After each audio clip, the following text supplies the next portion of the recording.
అందరికీ నమస్కారం అండి. ఎట్లా ఉన్నారు? కొంచెం స్లో అయింది దివ్య అని అనిపిస్తోంది కదా మీ అందరికీ? అనిపిస్తుందా? అయ్యానండి కొన్ని కారణాల వల్ల. సరే, సో మళ్ళీ బ్యాక్ టు పెవిలియన్ వచ్చేసాను మీ దగ్గరికి. సో నేను ఒక సిస్టర్ అడిగిన పేయింగ్ గెస్ట్ నావల్ అప్లోడ్ చేస్తున్నాను. మీకోసమేనండి, మీరు అడిగారుగా దివ్య, నేనే అడిగానని మీరు పెట్టాలి. ఈ నావల్ నచ్చిన అందరూ మంచి సజెషన్ అని మీకు నాతో సహా అందరూ మంచి సజెషన్ చేసినందుకు థ్యాంక్స్ చెప్పాలి. అందుకని మీ పేరు ఇక్కడ నేను చెప్పట్లేదు. ఈ నావల్ నచ్చితే అందరూ ఆమె మెసేజ్ పెట్టాక ఆ సిస్టర్కి థ్యాంక్స్ చెప్దాం మనం అందరం, సజెస్ట్ చేసినందుకు, పేయింగ్ గెస్ట్ చదవమని సజెస్ట్ చేసినందుకు. అలాగే ఉమాగారు, నెక్స్ట్ మీ వంతే. మీరు సజెస్ట్ చేసిన నావల్ ఇది అయ్యాక చదువుతాను. అది కూడా దొరికింది లక్కీగా. మీరు అడిగినవి నేను సెర్చ్ చేస్తూనే ఉంటాను దొరుకుతాయా అని. దొరికిన వెంటనే వచ్చేస్తాను అన్నమాట వాటితో. సో ఈ పేయింగ్ గెస్ట్ 4 పార్ట్స్గా చదువుదాం అనుకుంటున్నాను. మీ ముందుకి ఫస్ట్ పార్ట్ వచ్చేస్తోంది. Let us enjoy the novel. Thank you. మర్చిపోయాను, నాకు గుర్తున్న ఇద్దరు మన రీడర్స్లో ఇద్దరు పేర్లు చెప్తున్నాను, మిగిలిన వాళ్ళ గుర్తు లేవు, సారీ. అంటే ఎవరివి? ఎన్ భారతీదేవి ఫ్యాన్ క్లబ్ మెంబర్స్. ఇన్నాళ్ళు ఆర్ సంధ్యాదేవి గారి ఫ్యాన్ క్లబ్ మెంబర్స్ అయిపోయారు కదా. ఇప్పుడు ఎన్ భారతీదేవి గారి ఫ్యాన్ క్లబ్ మెంబర్స్ పి లలిత గారు అండ్ ప్రభారెడ్డి గారు ఇద్దరు. ఆమె కరెక్ట్, మీరిద్దరు కదా. ఆమె కరెక్ట్. ఎన్ భారతీదేవి నావల్స్ చదవమని కన్సిస్టెంట్గా అడుగుతున్నారు. సో మీ ముందుకు వచ్చేస్తున్నాయండి. నా దగ్గర 1 కాదు 2 కాదు 3 ఉన్నాయి, 3 more. Let's enjoy the novels. కథలోకి వెళ్ళిపోదాం. రామాపురం అందమైన పల్లెటూరు. ఊరి మొదట్లో రామాలయం, ఆ ఆలయం పక్కనే పెద్ద చెరువు, ఆ చెరువు నిండా తామర కలువ పువ్వులు. చెప్పటానికి పల్లెటూరైన విశాలమైన వీధులు, డాబా ఇళ్ళు, ఇళ్ల ముందు తీర్చిదిద్దినట్టుగా ఉండే చెట్లు, ఊరి చుట్టూ పళ్ళ తోటలతో ప్రకృతిలోని సౌందర్యమంతా ఆ ఊరి పరిసరాల్లోనే ఇముడి ఉన్నట్టుగా అనిపిస్తుంది. ఆ ఊళ్ళో గవర్నమెంట్ హాస్పిటల్, పంచాయతీ కార్యాలయం, పోలీస్ స్టేషన్, హై స్కూల్ అన్నీ ఉన్నాయి. ఆ ఊరు మండలం కావటంతో ఎప్పుడూ చుట్టుపక్కల ఊళ్ళ నుంచి వచ్చేబోయే జనంతో సందడిగా ఉంటుంది. ఊరి మధ్యలో 4 వీధుల కూడలి దగ్గర కుడివైపున పెద్ద డాబా ఇల్లు ఉంది. ఆ ఇంటి చుట్టూ ఎత్తైన ప్రహరీ, వీధి వైపు పెద్ద గేటు, గేటుకి పక్కల పొదిరెళ్లలా అల్లుకున్న మాలతీలతలు, గేటు నుండి వరండా వరకు నున్నని తారు రోడ్డు, దానికి ఇరుపక్కల అందంగా కత్తిరించిన క్రోటన్స్, అక్కడక్కడ మామిడి, నిమ్మ లాంటి చెట్లు, ఎన్నో రకాల పూల చెట్లతో నిండి దూరాన్నించి చూసే వాళ్లకు ఇల్లు కనిపించదు, చెట్లు తప్ప. ఏ మహామునో తపస్సు చేసుకునే ఆశ్రమంలా ఉంటుంది. ఇంటి ముందు విశాలమైన పొడుగాటి అరుగులుంటాయి. అందువలన ఆ ఇంటిని అరుగులిల్లు అంటారు. ఆ ఇల్లు రాజా వాసిరెడ్డి హరిప్రసాద్ గారిది. సాయంత్రం అయితే చాలు, చాలామంది మగాళ్ళు ఆ ఇంటి అరుగు మీద కూర్చుంటారు. అక్కడ కూర్చోటానికి వచ్చిన వాళ్ళు ఎవరైనా సరే హరిప్రసాద్ గారి ఆతిథ్యం స్వీకరించకుండా వెళ్లరు. వేసవికాలమైతే మజ్జిగ, కొబ్బరి నీళ్లు, చలికాలమైతే అప్పటికప్పుడు తీసిన పాలతో తయారు చేసిన చిక్కటి టీ, కాఫీ. ఆ ఆచారం హరిప్రసాద్ గారి తాతగారి దగ్గర నుంచి వస్తోంది. హరిప్రసాద్ గారి భార్య శారద. ఆమెను చూసిన వాళ్ళు చాలా తక్కువ మంది ఆ ఊళ్ళో. ఆ ఇంటి ప్రహరీ దాటి ఆమె ఎప్పుడూ బయటికెళ్ళదు. ఎప్పుడైనా ఊరెళ్ళవలసి వస్తే గేటులో నుంచి బయటకు వచ్చి కారులో కూర్చుంటుంది. మళ్ళీ కారు దిగి లోపలికి వెళుతుంది. ఎప్పుడు చూసినా వెడల్పాటి జరీ చీరల్లో చేతుల నిండా బంగారు గాజులు, పెదవుల మీద చిరునవ్వుతో చూడగానే గౌరవభావం కలిగేలా ఉంటుంది. వాళ్ళకొక్కగానొక కూతురు లత. ఈ మధ్యనే చదువు ముగించుకుని మద్రాసు నుంచి వచ్చింది. హరిప్రసాద్ గారి చెల్లెలు అరుంధతి, ఆమె భర్త మద్రాసులో డాక్టర్స్గా పనిచేస్తున్నారు. లత చిన్నతనం నుంచి వాళ్ళ దగ్గరే ఉండి చదువుకుంది. బంగారు రంగు మేను ఛాయలో విశాలమైన కళ్ళతో పాపు బొమ్మలా ఉంటుంది. గులాబీ పూరేకులంత మృదువుగా ఉంటుంది ఆమె మేని సౌందర్యం. పొందికైన అవయవ సౌష్ఠవంతో యవ్వనపు కాంతితో మెరిసిపోతూ విరబూసిన పువ్వుల చెట్టులా ఉంటుంది. మద్రాసు నుంచి రామాపురం వచ్చి 4 నెలలయింది. హరిప్రసాద్ గారి చెల్లెలు, ఆమె భర్త కెనడా వెళ్లారు. లత చదువు కూడా పూర్తి కావడంతో మద్రాసు నుంచి పల్లెటూరు రాక తప్పలేదు. చిన్నతనం నుంచి సిటీ వాతావరణంలో పెరిగిన లత పల్లెటూరు వాతావరణం ఎంత ఆహ్లాదకరంగా ఉన్నా కాలక్షేపం కావటం లేదు. రోజు సాయంత్రం పూట రామాలయం దగ్గరున్న చెరువు వైపు, వాళ్ళ మామిడి తోట వైపు షికారుకెళ్తుంది. ఆమె కనిపిస్తే చాలు, చాలామంది ఆశ్చర్యంగా కళ్ళప్పగించి చూస్తూ ఉంటారు. ఎందుకంటే ఆ ఊర్లో ఇంతవరకు ఏ ఆడపిల్ల స్వంతంగా కారు డ్రైవ్ చేసుకుంటూ కారులో తిరగలేదు. అంతేకాదు, ఆ ఊరిలో ట్రాక్టర్లు తప్ప ఎవరికీ కారు లేదు. లత మద్రాసు నుంచి వస్తూ అరుంధతి వాళ్ళు కెనడా వెళ్లటంతో వాళ్ళ ఫియట్ కారు తను తెచ్చుకుంది. సాయంత్రం 5 గంటలకు కారులో బయటికెడుతుంది. 6:30 కల్లా తిరిగి ఇంటికి వస్తుంది. హరిప్రసాద్ గారికి పంచప్రాణాలు కూతురు మీదనే. శారదకు భర్త కూతురు తప్ప ఇంకో ప్రపంచం అక్కర్లేదు. లత రాకముందు బయట అరుగుల దగ్గర నలుగురు మగాళ్ళు కలిసి కబుర్లు చెప్పుకుంటూ కూర్చోటం మూలంగా సందడిగా ఉంటుంది. కానీ ఇల్లు మాత్రం ఎప్పుడూ నిశ్శబ్దంగా ఉంటుంది. లత వచ్చిన దగ్గర నుంచి ఇంట్లో కూడా సందడి మొదలయ్యింది. ఆ ఇంట్లో తోటమాలి రామయ్య, పనికుర్రాడు గోపి, వంట మనిషి రాజమ్మ, పని మనిషి గౌరి ఉంటారు. లత వాళ్ళను కూడా ఆప్యాయంగా పలకరిస్తూ జోకులు వేసి అందరినీ నవ్విస్తూ పగలంతా అల్లరి చేస్తూ ఉంటుంది. రాత్రిపూట వాళ్ళందరినీ కూర్చోపెట్టి చదువు చెప్తుంది. అక్షరాలు రాయటం కూడా రాని వాళ్ళు ఇప్పుడు తమ పేర్లు సొంతంగా రాసుకోగలుగుతున్నారు. కూతుర్ని చూసుకుంటూ గర్వపడుతూ ఉంటారు హరిప్రసాద్ గారు. రఘురాం హరిప్రసాద్ గారి దూరపు బంధువుల అబ్బాయి. చిన్నతనంలోనే తల్లిదండ్రులను పోగొట్టుకున్న అతన్ని హరిప్రసాద్ గారు చేరదీసి చదువు చెప్పించారు. రఘురాం ఆ ఊళ్ళోనే స్వంతంగా ట్యుటోరియల్ కాలేజీ పెట్టుకున్నాడు. అతని కృషి, విద్యార్థుల పట్ల అతను చూపే శ్రద్ధ మూలంగా 2 సంవత్సరాలలోనే ఆ ట్యుటోరియల్కు మంచి పేరొచ్చింది. దాంతోపాటు అతని ఆదాయం కూడా పెరిగింది. తననింత వాడిని చేసిన హరిప్రసాద్ గారంటే అమితమైన గౌరవం. భగవంతుడికి కూడా నమస్కారం పెట్టని రఘురాం ఉదయం నిద్ర లేవగానే హరిప్రసాద్ గారి ఫోటో చూసి దండం పెట్టుకుంటాడు. అంత కృతజ్ఞతాభావం ఉంది ఆయన పట్ల. ఆయన ఆలోచనలకు అనుగుణంగా నడుచుకోవటమే తన ధ్యేయం అన్నట్టుగా ఉంటాడు. హరిప్రసాద్ గారు, శారద కూడా రఘురాంని ఎప్పుడూ పరాయివాడిలా చూడరు. లత ఆ ఇంటికి రాకముందు వరకు హరిప్రసాద్ గారి రుణం తీర్చుకోవాలన్న ఆలోచన తప్ప మరో ఆలోచన లేని రఘురాం మనసులో మధురోహలు చోటు చేసుకున్నాయి. లత రాక అతని అంతరంగంలో అలజడి సృష్టించింది. ప్రతి క్షణం ఆమెను గురించి ఆలోచనలే. చూసిన కొద్దీ చూడాలనిపించే అందం లతది. ఆమె కళ్ళు విశాలంగా, మునికన్య కళ్ళలా నిర్మలంగా, ప్రశాంతంగా ఉంటాయి. ఆ కళ్ళలోకి చూస్తూ యుగాలు గడిపివేయొచ్చు అనుకుంటాడు రఘురాం. లత కనిపిస్తే చాలు, ప్రపంచాన్ని మర్చిపోతాడు. ఉదయం 9 గంటల నుంచి రాత్రి 10 గంటల వరకు అతని ట్యుటోరియల్లోనే ఉంటాడు. తానేమిటో ఆ ఇంట్లో విలువేమిటో అతనికి తెలుసు. లత తనకు అందని జాబిల్లి అని, తమ మధ్య అంతస్తుల అగాధం ఉందని అతనికి తెలుసు. అయినా లత మీద ఆశలు చంపుకోలేకపోతున్నాడు. దూరంగా ఉండాలని అనుకుంటూనే దగ్గరయ్యే ప్రయత్నాలు చేస్తూ ఉంటాడు. సాయంత్రం 4 గంటల టైంలో అందంగా ముస్తాబయ్యి బయటకొచ్చింది లత. ఆమెను చూడగానే ఎన్నడూ లేని ఆనందం తొంగి చూసింది రఘురాంలో. తన వైపే చూస్తున్న అతన్ని చూసి చిరునవ్వు నవ్వింది లత. దానిమ్మ పువ్వు లాంటి ఆమె పెదవుల మధ్య మల్లెపువ్వులా మెరిసింది చిరునవ్వు. తోటవైపు వెళుతున్నావా? అతి ప్రయత్నం మీద ఆమె మీద నుంచి చూపు మరల్చుకుంటూ అన్నాడు. అవును. ఎంతసేపని గదిలో కూర్చుని టీవీలో టేప్ రికార్డర్తో కాలక్షేపం చేయను? చూడు రఘు, బోర్ కొడుతుంది. మీ ట్యుటోరియల్లో నాకు కూడా ఉద్యోగం ఇవ్వకూడదు? అంది సెలయేరులా నవ్వుతూ. మై గాడ్ అన్నాడు తల మీద చెయ్యి పెట్టుకుని రఘురాం. కళ్ళు విప్పార్చుకుని అతని వైపు చూస్తూ, ఉద్యోగం ఇవ్వమని అడుగుతుంటే గాడ్ని తలుచుకుంటావేంటి? అంది జరగబోయే ప్రమాదాన్ని తలుచుకుని. ప్రమాదమా? అంది ఆశ్చర్యంగా. నువ్వు ట్యుటోరియల్కి వస్తే ఇంకేమైనా ఉందా? మా వాళ్ళు పుస్తకాల్లోకి చూడటం మానేసి నిన్నే చూస్తూ కూర్చుంటారు. ముత్యాలు పగడాలు జాలువారుతున్నట్లుగా ఉన్న సమ్మోహనకరమైన ఆమె నగుమోమును చూస్తూ పులకరించిపోయాడు రఘురాం.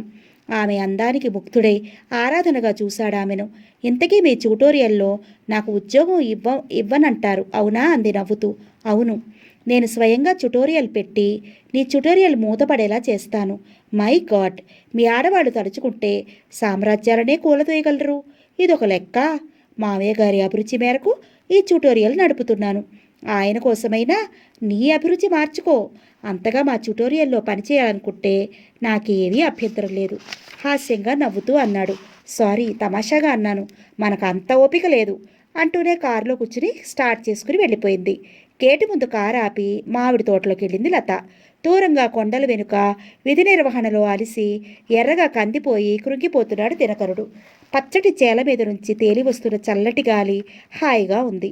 గడ్డి పూలు తమ పరిమళాలను నలువైపులా వెదజల్లుతున్నాయి. భగవంతుడిని మించిన చిత్రకారుడు లేడేమో అనుకుంది లత ఆ ప్రకృతి అందాలను చూస్తూ. అమ్మాయి గారు, కొబ్బరి బొండాలు కొట్టివ్వనా? వినయంగా అడిగాడు పాలేరు గంగులు. వద్దు. తాటి పుంజలు తీసివ్వమంటారా?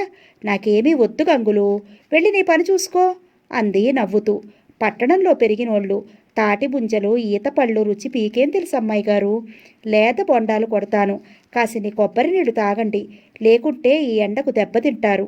అతని అభిమానానికి లతకు మనసు ద్రవించిపోయింది. సిటీలో ఇలాంటి అభిమానం మచ్చుకైనా కనిపించదు. ఉదయం లేచిన దగ్గర నుంచి రాత్రి పడుకోబోయే వరకు యంత్రాల్లా హడావుడిగా తిరగటం, ఎవరి పని వాళ్ళది, ఎవరికి వారన్నట్టుగా ఉంటారు. పల్లెటూళ్లలో అలా కాదు. కష్టమైన సుఖమైన నలుగురు పంచుకుంటారు. 2 బొండాలు తాగే వరకు వదలలేదు గంగులు. తోటంతా తిరగటం మొదలుపెట్టింది లత. అది 10 ఎకరాల మామిడి తోట. మామిడి చెట్లతో పాటు సపోటాలు, నిమ్మ, కొబ్బరి చెట్లు కూడా ఉన్నాయి. ప్రతి చెట్టుకు నీళ్లు అందటానికి వీలుగా సన్నటి కాలువలు.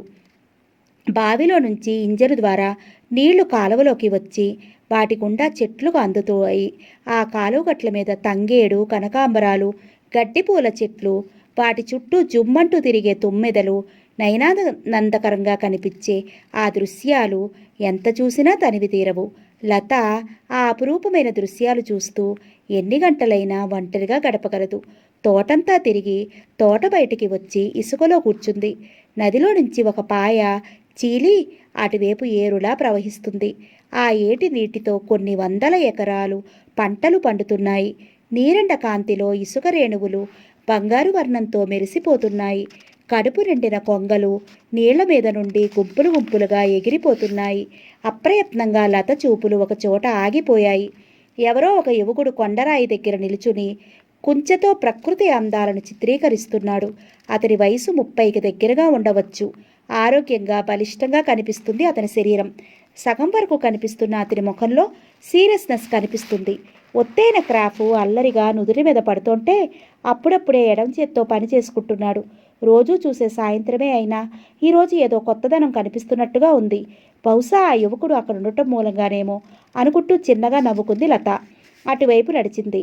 తన ఊహ నిజమే. అతను సాయం సమయాన్ని చిత్రీకరిస్తున్నాడు. వెనుక నుంచి అతను గీస్తున్న చిత్రం వైపు చూసింది. మేఘాల ముసుగులో ముఖాన్ని దాచుకుంటున్న సూర్యుడు అస్తమిస్తున్న సూర్యుడి వైపు అలవోకగా చూస్తూ కడవతో ఏటిలో నీళ్లు ముంచుతోంది 16 ఏళ్ల పడుచు. నీళ్లలోని చేప పిల్లలు అటూ ఇటూ ఈదులాడుతున్నాయి. ఆకాశంలో కొంగలు బారులు తీరి ఎగిరిపోతున్నాయి. దారి తెలియని లేడికోన నీళ్లు ముంచుతున్న అమ్మాయి కొంగు పట్టుకుని లాగుతోంది. కూటికి చేరబోతున్న పక్షులు ఆ అమ్మాయి అందానికి అచ్చరి పొందుతున్నట్టుగా ఆగి ఆ అమ్మాయికి ఎదురుగా వాలి చూస్తున్నాయి. పూల చెట్లు పూలను రాలుస్తుంటే చెట్లు తన కొమ్మలతో విసురుతున్నాయి. మోకాళ్ళపైకి కట్టిన తడిచీరలో నుంచి ఆమె అందాలు స్పష్టంగా కనిపిస్తున్నాయి. కళ్ళకు కట్టినట్టుగా ఈ దృశ్యాలను ఎంత అందంగా చిత్రీకరించాడు అనుకుంటూ అతని మనసులోనే మెచ్చుకుంది. నేను గీసిన ఈ చిత్రం మీకు నచ్చిందా? లతవైపు తిరుగుతూ చిరునవ్వుతో అడిగాడతను. ఇంతసేపటి నుంచి అతను గమనిస్తున్నాడన్న భావంతో ఆమె అధరాలు అరవిరిసిన మొగ్గల్లా మందహాసం చేశాయి. నా పేరు అన్వేష్. లత ఎంతకీ మౌనాన్ని వదలకపోవడంతో అన్నాడతను. ఆమె గుండె ఓ క్షణం లయ తప్పి నా పేరు లత అంది అప్రయత్నంగా. ఆమె కంఠంలో వణుకుతున్న ఉద్విగ్నతను గ్రహించి చిన్నగా నవ్వాడు. మిమ్మల్ని ఎలా అభినందించాలో అర్థం కావటం లేదు. చాలా బాగా చిత్రీకరించారు. చిత్రం సజీవ కళతో ఉట్టిపడుతోంది అంది. థ్యాంక్ యూ అన్నాడు. మిమ్మల్ని ఇక్కడ ఎప్పుడూ చూడలేదు అంటూ అర్థోక్తిగా ఆగిపోయింది. మీ అనుమానం అర్థమైంది. మాది ఈ ఊరు కాదు, ప్రక్కనున్న సిటీలో ఉంటాను. నాకు స్వంతంగా అడ్వర్టైజ్మెంట్ ఆఫీస్ ఉంది. పేస్టుల దగ్గర నుంచి ఫియట్ కారుల వరకు అడ్వర్టైజ్మెంట్స్ చేస్తాను. నేను చిత్రకారుని కావడంతో నా కంపెనీ అడ్వర్టైజ్మెంట్స్కు నేనే మోడల్స్కి ఇస్తాను. అపరూప శారీస్ కంపెనీ వాళ్ళు తమ శారీస్కి మోడల్ కావాలంటే ఈ చిత్రాన్ని తయారు చేశాను. శారీస్ మోడల్స్కు ఈ చిత్రం బాగుంటుందంటారా? చాలా బాగుంటుంది. Thank you. ప్రతిసారి నాకెందుకీ మాట చెబుతారు? సలహా ఇచ్చినందుకు అన్నాడు నవ్వుతూ. చిత్రం పూర్తయిందా? పూర్తయింది. రేపు పేపర్లో అడ్వర్టైజ్మెంట్ కనిపిస్తుంది చూడండి. తప్పకుండా. మీరు ఇక్కడికి రోజూ వస్తూ ఉంటారా? వారానికి 2-3 సార్లు వస్తూ ఉంటాను.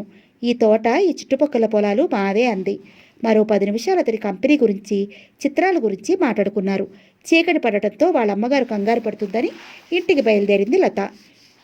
అలా తరచుగా అన్వేష్ అక్కడికి రావటం, లత అతనితో మాట్లాడటం, ఇరువురి మధ్య స్నేహం అధికం కావటం చాలా కొద్ది రోజుల్లో జరిగిపోయింది.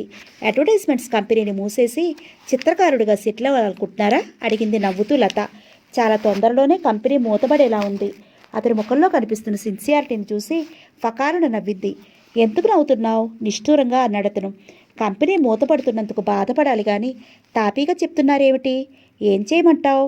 ఏదైనా మోడల్ గీద్దామని కుంచి చేతిలోకి తీసుకుంటే ఏ చిత్రాన్ని మొదలుపెట్టినా ముగించేసరికి అది నీ రూపమే అవుతోంది. అడ్వర్టైజ్మెంట్ చేద్దామంటే నీ మాటలు తప్ప ఇంకేమీ గుర్తుండటం లేదు. ఈ పరిస్థితుల్లో కంపెనీ మానుకోవటం మంచిది. లేకపోతే కస్టమర్స్ అందరూ నాకు పిచ్చి పట్టిందనుకుని మెంటల్ హాస్పిటల్లో అడ్మిట్ చేస్తారు అన్నాడు నవ్వుతూ. తమాషాగా మాట్లాడతారు. Thank you. మాటకు ముందు థ్యాంక్ యూ అన్న మాటని వాడటం మానేయాలి మీరు అంది నవ్వుతూ. ప్లీజ్ నవ్వకండి అన్నాడు బాధగా. ఇది మరీ బాగుంది. నేను నవ్వుతుంటే మీరు బాధపడతారెందుకు? నా బాధ మాటలతో చెప్పినా మీకు అర్థం కాదులేండి. మీ నవ్వు పదునైన కత్తిలా నా గుండెల్లో దూసుకుపోయి నన్ను కలవరపెడుతోంది. ఇప్పటికే బ్రతుకు తెరువైన కంపెనీ మూతపడబోతోంది. ఇక మీ చిరునవ్వులు ఏ కారణంగానైనా నాకు దూరమైతే శాశ్వతంగా నా గుండె ఆగిపోతుంది. అందుకే ముందు జాగ్రత్తగా మిమ్మల్ని నవ్వవద్దు అని కోరుతున్నాను. దయచేసి నవ్వకండి. కళ్ళల్లో నీళ్లు తిరిగేలా 10 నిమిషాల వరకు ఆగకుండా నవ్వుతూనే ఉంది లత. నిజం, కంపెనీ విషయాలు చూడటం మానేసి ఇలా చెట్లంట నదుల వెంట తిరుగుతున్నారు. మీకోసం మీరు దూరమైతే చెత్త కుండీల వెంట వీధుల వెంట తిరగాల్సి వస్తుంది. నాకు ఆ గతి పట్టకుండా చేయండి ప్లీజ్. అలా ఎప్పుడూ జరగదు. నిజంగా జరగనివ్వను. నమ్మమంటారా? నేను దూరమైతే కదా అలా జరిగేది. నేను అసలు మీకు దూరం కానుగా అంది. ఆమె కళ్ళల్లో కోటి పున్నమి కాంతులు వెదజల్లుతున్నాయి. నాకు నమ్మకం లేదు దిగులుగా అన్నాడు. మీరు దూరమైతే నా పరిస్థితి అలాగే ఉంటుంది కదా. అందుకని ఏ పరిస్థితుల్లోనూ మీకు దూరం కాను. Thank you. ఆ మాట నా ముందు వాడొద్దని ఇంతకుముందేగా చెప్పాను. అవును కదా, ఇక నుంచి వాడను. దాంతోపాటు నన్ను మీరు అనటం కూడా మానేయాలి. మరేమనాలి? లత అని పిలవండి. Thank you. చర్రును చూసింది అతని వైపు. సారీ అన్నాడు అతను నవ్వుతూ. మీరిక్కడికి వస్తుంది నిజంగా చిత్రాలు గీయడానికేనా? అంతకుముందు వచ్చింది ఆ పని మీదే. ఇప్పుడు మాత్రం నీ చిత్రాన్ని మనసులో నిలుపుకోవడానికి వస్తున్నాను. యాక్సిడెంటల్గా జరిగిన మన పరిచయం ఇలా ప్రేమగా మారుతుందనుకోలేదు. నేను చాలా అదృష్టవంతుణ్ణి. ఎందుకో పిల్లలకు పెద్దవాళ్ళు పెళ్ళిళ్ళు జరిపిస్తారు. నేను మాత్రం నాకు కావలసిన అమ్మాయిని స్వయంగా సంపాదించుకున్నాను. ఆ అమ్మాయి కూడా అలాంటి అమ్మాయి కాదు. అందరిలో అప్సరస, చదువులో సరస్వతి. నా అదృష్టాన్ని చూసి నలుగురు అసూయపడేటంత ఆస్తిపరురాలు. ఇంతవరకు ఇంత అపురూపమైన అమ్మాయిని చాలా తేలిగ్గా సంపాదించుకున్నాను. ఇంతకు మించిన అదృష్టం నాకు ఇంకేం కావాలి అన్నాడు ఆరాధనగా లతను చూస్తూ. అతని మాటలకు ఆమె మనసులో మధురమైన స్పందన. నేను మాత్రం అదృష్టవంతురాల్ని కాదా? నీకంటే ఎక్కువ అదృష్టవంతుడిని నేను. ఎందుకంటే నా అన్న వాళ్ళెవరూ లేని అనాథను నేను. ఆ కంపెనీ నడుపుకుంటూ బ్రతుకుతున్నాను. జీవనోపాధి తప్ప మరెలాంటి ఆస్తిపాస్తులు లేనివాడిని, సామాన్యుడిని. నాలాంటి వాడిని నీలాంటి అమ్మాయి ప్రేమించడం అంటే మాటలా? మనిద్దరికీ నింగికి నేలకు ఉన్నంత తేడా ఉంది అన్నాడు ఆరాధనగా లతను చూస్తూ. అవునవును, ఆకాశంలో మెరుస్తున్నట్లు నా ముఖంలో నక్షత్రాలు, నేల మీద మురిచినట్లు మీ ముఖంలో చెట్లు కనిపిస్తున్నాయా? అంతస్తులు మనం కల్పించుకున్నవి, భగవంతుడు సృష్టించినవి కాదు. ఆయన సృష్టిలో రెండే తేడాలు, ఆడ మగ, అంతే. మిగతావన్నీ మన మనుగడ కోసం మనం సృష్టించుకున్నవే. అయినా హంసకు కాకికి తేడా ఉండదా? ఉంది కదా. కాకిలా హంస బ్రతకగలదా? అవసరమైనప్పుడు తప్పకుండా బ్రతకగలదు. నిన్ను ప్రేమించటం, ఆ ప్రేమ పెళ్లి వరకు రావటం కళ నిజమా అన్నట్టుగా ఉంది నాకు. నిజం కాబోతున్న కళ. చూడండి అమ్మాయి గారు, ప్రేమించటం అంత తేలిక కాదు. పెళ్లి చేసుకోవటం, ప్రేమ నీకు నాకు మాత్రమే సంబంధించినది. పెళ్ళంటే మాటలా? పెద్దవాళ్ళు ఎన్ని విషయాలు చూస్తారు. అవన్నీ పూర్వకాలపు రోజులు. నాకు అలాంటివన్నీ ఏమీ లేవు. నా పార్ట్నర్గా మిమ్మల్ని నిర్ణయించుకున్నాను. మీతో నా జీవితం హాయిగా గడిచిపోతుందన్న నమ్మకం నాకుంది. ఆ విషయమే నాన్నగారితో చెబుతాను. ఆయన తప్పకుండా మన పెళ్లికి ఒప్పుకుంటారన్న నమ్మకం నాకుంది. నాకు మాత్రం లేదు. నేను ఆశావాదిని. నేను మాత్రం నిరాశావాదిని. ఆకాశంలో ఎగరాలని ఒకరు విమానాన్ని కనిపెడితే ప్రమాదం జరిగిపోతున్నప్పుడు తమను తాము కాపాడుకోవటానికి పారాషూట్ కనిపెట్టాడు మరొకడు. ఆకాశంలో ఎగరాలని విమానాన్ని కనిపెట్టిన ఆశావాది గొప్పవాళ్ళంటారా? తప్పించుకునే వీలుగా పారాషూట్ని కనిపెట్టిన నిరాశావాది గొప్పవారంటారా? లత, నువ్వు తమిళనాడులో చదివావు, నేను ఆంధ్రాలో చదివాను. నీ ప్రశ్నలకు నేను సమాధానం చెప్పలేను అన్నాడు నవ్వుతూ. ఇంతకీ మీరు మా ఇంటికి ఎప్పుడొస్తారు? ఎందుకు? మా నాన్నగారిని పరిచయం చేస్తాను. ఇక్కడ పనిచేస్తున్న వాళ్ళను ఎవరిని పలకరించినా మీ నాన్నగారిని చాలా గొప్పగా చెబుతున్నారు. ఆయన్ని కలుసుకోవాలంటేనే భయంగా ఉంది నాకు. ఒక విషయం చెప్తాను, ఏమీ అనుకోరుగా? కోను అన్నాడు నవ్వుతూ. నేను హంతకుడినైనా గౌరవిస్తాను, దొంగనైనా గౌరవిస్తాను, కానీ పిరికివాడిని మాత్రం గౌరవించను. దేశానికే పనికిరాని వాళ్ళు పిరికివాళ్ళు అయినా మనిషిని చూసి మనిషి భయపడటమేమిటి? మీ నాన్నగారు మనలాంటి మనిషి కాదా? అవుననుకో, ఆయన్ని నేను బంధువుగానో స్నేహితుడుగానో కలుసుకోబోతున్నానా? ఆయన కూతురి మనసును దోచుకున్న దొంగలా ఆయన్ని కలుసుకోబోతున్నాను అన్నాడు నవ్వుతూ. మీ జోకులతో నా కోపాన్ని పోగొడతారు, లేకపోతే నీ కోపాన్ని భరించడం ఎంత కష్టం? ముందు నా ప్రశ్నకు సమాధానం చెప్పండి. మా ఇంటికి ఎప్పుడొస్తారు? నిన్ను ప్రేమ వరకు నేను తీసుకొచ్చాను, పెళ్లి వరకు నువ్వు తీసుకురావాలి. పిరికి వాళ్ళంటే నాకు అసహ్యమని చెప్పాను కదా, ఇంకెప్పుడు నా ముందు ఇలా మాట్లాడొద్దు అంది కోపంగా. Sorry, thank you, sorry. ఈ మాటలు బాగా అలవాటయ్యాయి అంది నవ్వుతూ. అమ్మయ్య, నువ్వు నవ్వావు కదా, నీ సీరియస్నెస్ని భరించడం నా వల్ల కాదు అన్నాడు నవ్వుతూ. మీరు రేపు సాయంత్రం 4 గంటలకు మా ఇంటికి వస్తున్నాను. మా నాన్నగారితో మాట్లాడతాను. నేను సీరియస్గా చెప్తుంటే మీరు జోక్గా తీసుకుంటున్నారు అంది ఉక్రోషంగా. నేను కూడా సీరియస్గానే చెప్తున్నాను లత. నేను మీ ఇంటికి వచ్చి మీ నాన్నగారితో మాట్లాడతానని చెప్పడం జోకా? సీరియస్గా పెట్టిన అతని ముఖంలోకి చూసి నవ్వు ఆపుకోలేకపోయింది లత. ఏం మాట్లాడతారు మా నాన్నగారితో? ఏం మాట్లాడాలో నువ్వు చెప్పలేదు కదా. అంటే నేనేం మాట్లాడమంటే అదే మాట్లాడతారా? అంతే కదా అన్నాడు నవ్వుతూ. మీకు వ్యక్తిత్వం, స్వంత అభిప్రాయం లేవా? ఇంత చిన్న విషయం కూడా తెలియదా? మన శరీరాలు రెండైనా మనసులు ఒకటే కదా. నీ అభిప్రాయమే నా అభిప్రాయం. నేను ఈలోగా నాన్నగారితో మాట్లాడతాను. నువ్వేం మాట్లాడతావో నాకు తెలియదు. ఆయనగారు నన్ను గెట్అవుట్ అన్నారనుకో, ఆ నిమిషంలోనే నాతో పాటు నువ్వు కూడా బయటికి రావాలి. ఆ కండిషన్ మీద అయితేనే రేపు సాయంత్రం మీ ఇంటికి వస్తాను. ఎప్పుడో ఏదో జరుగుతుందని ఇప్పటి నుంచే భయపడటం మీకు అలవాటు అనుకుంటాను. రేపు జరగబోయే సన్నివేశం నువ్వే చూస్తావుగా. మీరు అనుకున్నట్టుగా మాత్రం జరగదు అంది లత నవ్వుతూ. చూద్దాం అంటూ లేచాడు అన్వేష్. తన వ్యవహారాలన్నీ ముగించుకుని హరిప్రసాదరావు గారు భోజనాలకు వచ్చేసరికి సమయం రాత్రి 10 గంటలైంది. వెండి కంచంలో అన్నం కూరలు వడ్డిస్తూ, అమ్మాయి మీతో మాట్లాడాలని చాలాసేపటి నుంచి ఎదురు చూస్తోంది అంది శారద. నాతోనా? అవునండి. ఇప్పటి వరకు మీరు భోజనానికి వస్తారని ఇక్కడే కూర్చుంది. అమ్మాయి భోజనం చేసిందా? రఘురాం వచ్చాడా? పరీక్షల టైం కదా, పొద్దుపోయే వరకు ట్యుటోరియల్లోనే ఉంటున్నాడు. శారదా, అమ్మాయిని పిలువు. ఇప్పుడెందుకండి? అమ్మాయి ఏదో మాట్లాడాలనుకుందన్నావుగా, నిద్రపోతుందేమో, వెళ్ళి చూసిరా. శారద లత గదిలోకి వచ్చేసరికి లత గదిలో కిటికీ దగ్గర నిలబడి బయటకు చూస్తోంది. నాన్నగారితో మాట్లాడాలన్నావుగా, రమ్మన్నారు. మొదట అన్వేష్ విషయం వాళ్ళ నాన్నగారితో చెప్పాలనుకుంది. తీరా ఆ సమయం వచ్చేసరికి వెన్నులో నుంచి వణుకు పుట్టుకొచ్చింది. అడుగులో అడుగు వేస్తూ వాళ్ళమ్మ వెంట డైనింగ్ హాల్లోకి వచ్చింది. రామ్మ, ఆయనకి ఎదురుగా కూర్చుంది లత. శారద కూడా భర్త పక్కన కూర్చుని భోజనం వడ్డించుకుంది. రేపు సాయంత్రం మీరింటి దగ్గర ఉండగలరా? ఎందుకమ్మా? పనుంది. కొబ్బరికాయలు దింపుతున్నారు. తోట దగ్గరికి వెళ్లాల్సిన పని ఉంది. పనివాళ్ళున్నారుగా. పనివాళ్ళున్నా నేను స్వయంగా చూడాలి. ఎంత పనున్నా సరే రేపు సాయంత్రం తప్పనిసరిగా మీరింట్లో ఉండాలి. ఎందుకమ్మా? నా ఫ్రెండును మీకు పరిచయం చేయాలి. భోంచేయటం ఆపి కూతురు ముఖంలోకి చూశారు. ఆ విశాల నయనాల్లో కదులుతున్న భావాలు అర్థం కాగానే ఆయనకి గుండె ఆగినంత పనైంది. ఎవరమ్మా? మద్రాసు నుంచి వస్తున్నారా? పక్క సిటీలోనే ఉండేది. వాడు నీకు బాగా పరిచయమా? అతని పేరు అన్వేష్. మంచి చిత్రకారుడు. అతనితో 4 నెలల క్రితమే పరిచయం అయింది. లత, మగవాడితో నీకు స్నేహం ఏమిటి? కసురుకున్నట్టుగా అంది శారద. స్నేహానికి ఆడామగ తేడాలేమిటి? ఏమిటి మమ్మీ, మంచి మనసుండాలి కానీ. చూడు లత, ఇంతవరకు నువ్వు ఉన్నది పరాయి రాష్ట్రంలో. ఆ నాగరికతతో మాట్లాడకు. మనది సంప్రదాయకమైన కుటుంబం. ఆడపిల్ల గడప దాటి బయటికి వెళ్ళకూడదు. నువ్వు చదువుకున్న దానివి. నిన్నటి వరకు చదువు కారణంగా మాకు దూరంగా ఉన్నావు. 4 రోజుల్లో మాకు దూరంగా అత్తగారింటికి వెళ్ళిపోతావు. నీకు ఆంక్షలు పెట్టి నిన్ను బాధ పెట్టడం ఎందుకని ఊరుకున్నాను. ఎవరో చిత్రకారుడితో నీకు స్నేహం ఏమిటి? ఆ స్నేహాన్ని ఇంటి వరకు తీసుకురావటం ఏమిటి? చూడమ్మా, పరాయి మగవాడను కన్నెత్తి చూడటమే మహాపాపం. భర్త ఎలాంటి వాడైనా అతని నీడలో బ్రతకాలనిదే మన సాంప్రదాయం. అందుకు ఎన్నో ఉదాహరణలు.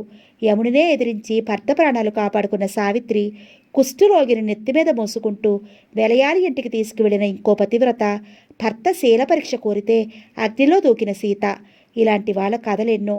ఇంకా నువ్వు ఆ కాలంలోనే ఉన్నావా? కాలంలో ఋతువుల్లో ఎలాంటి మార్పు లేదు. వచ్చిన మార్పల్లా మనుషుల్లోనే. Correct mummy. మీ చిన్నతనంలో టీవీలు ఉన్నాయా? లేవు కదా. ఇప్పుడు పసిపిల్లలు పుట్టిన దగ్గర నుంచి టీవీలు చూడటానికి అలవాటు పడుతున్నారు. మీ కాలంలో కాశీకి వెళ్ళిన వాళ్ళు తిరిగి రారనుకునేవాళ్ళు. ఇప్పుడు ఉదయం టిఫిన్ బొంబాయిలో, భోజనం లండన్లో, సాయంత్రం టీ సింగపూర్లో, రాత్రి నిద్ర మలేషియాలో. ఒక్క రోజులో దేశాలను చుట్టేయచ్చు. అందుకేనమ్మా అప్పటికీ ఇప్పటికీ ఆలోచనలో చాలా తేడా వచ్చింది. మీ కాలంలో ఏది తప్పనుకున్నారో మా కాలంలో అది ఫ్యాషన్. లత, మద్రాసు వెళ్ళి నువ్వు చదువుకుంటే మాటలు ఎక్కువగా నేర్చుకున్నావు అంది శారద మురిపంగా కూతురు వైపు చూస్తూ. మీ అమ్మ పాతకాలపు మనిషి లత. 25 సంవత్సరాలుగా ఇంట్లో ఉంటోంది. ఎవరింట్లో ఎవరున్నారో పక్కింట్లో ఎవరున్నారో తెలియదు. నూతిలో కప్పలాంటిదమ్మా మీ మమ్మీ. Correct daddy. మమ్మీ ప్రపంచమంతా ఈ ఇల్లు, మీరు, నేను. ఈ 25 సంవత్సరాల్లో మన దేశం ఎంత ప్రగతి సాధించిందో, ఎన్ని పరిశ్రమలు నెలకొల్పిందో, సాంకేతికంగా పారిశ్రామికంగా ఎంత ముందుకు పోతుందో ఇవేవీ మమ్మీకి అక్కర్లేదు. ఉదయం మా వారికి ఎన్ని కూరలతో భోజనం పెట్టాను, సాయంత్రం ఎన్ని కూరలు చేయాలి, మా వారికి ఇష్టమైన వంటకాలేమిటి అనుకుంటూ ఈ విషయాలు ఆలోచించడానికే ఆమెకు టైం చాలటం లేదు. ఇక వీటన్నిటి గురించి ఆలోచించే తీరిక ఆమెకెక్కడిది? నా ఇల్లు, నా భర్త, నా పిల్లలు అనుకుంటూ వాళ్లకు అంకితమైపోయే గృహిణికుండే తృప్తి, ఆనందం స్త్రీకి మరెక్కడా ఉండదు.